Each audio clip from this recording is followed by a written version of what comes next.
দোকানে পাওয়া অবস্থা আমি দোকান থেকে কেবল রাস্তায় দিয়ে বাইরে ঘর দিকে যাবো দেখি এর মধ্যে মেম্বার আইসি তার যাওয়ার পরই আমার মানে এই খানকির বলে বাসায় দেখো এই খানকির বলে তোর বাবা বাইরে মায়ের মায়ের তোর বই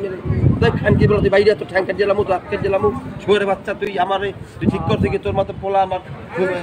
সময় লাগে না সবার ভিডিও করেন সময় লাগবে না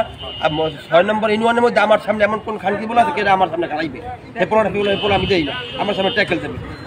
আমি আর কোনো একবার কিছু করি না কারণ আমার মায়ের ধরছে বউটু আর লোক লাগলে আমার সবাই ধরে ঠেলে ঘরের মধ্যে লই গেছে আর এত কুদ্দে বাড়ির মধ্যে সব হান থাকে কুদ্দে বাড়ির মধ্যে হানতে এরা সবাই ফিরে ফিরে যাওয়ার পর আমি কিছু লাড়ি লুকিয়ে কিছু লিখতে নে আমার সবাই হাঁপড়ে ধরে বইছি সেরা তো সরো তারপর ওই দুলস পায় দুলস জ্বালানো দুলস গেছে পড়েছে দুলস যেটা আমি হারা পিয়াল সন্ধ্যা পর্যন্ত আমি দেখছি দুলস চলছে সেগুলো বহরে আছে কিন্তু ওই সময় বলছে দুলস নাই এই তারপরে আমি আর কোনো কথাবার্তা কই না হ্যাঁ পর খামনাখামি ওর পর আমার মারবে মারতে মারি দাবাই এবার মায়ের ধাক্কা মারছে তোর পোলা কথা তোর পোলা পাই হালার পালা চাই ওর লাগবে তা বাইক দেখে পোলাহার থেকে আমার আমি নালে দিবে আমি বিচার করি এই কথাবার্তা ঠেলা দিলে একবার বহুত হয়ে গেছে এরপর তো অনেক কিছু করার পরে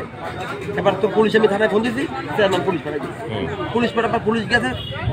পুলিশ যাবে আমার দিকে পুলিশ দিয়ে তারেক নাম্বার সাথে হাত মিলায় তারপর মনে করেন হেয়ার